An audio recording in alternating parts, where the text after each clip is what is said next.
How to fix Google Chat app not working. Hey everyone, this is Susan from Create, Login and Delete, and now let's get started. So first of all, launch App Store on your phone.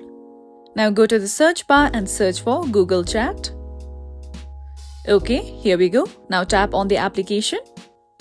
Now over here, make sure that your app is updated to its latest version. If you see the option of update, just tap on it so that you can update your Google Chat app. Now the second step what you can follow is, just open Settings, go to General, tap on iPhone Storage. Now scroll down below and search for Google Chat app. Okay, here we go. Now just tap on Offload app. This process will clear cache from Google Chat app. Now wait for some time before you reinstall app. Now by following these steps, you will definitely be able to fix your problem.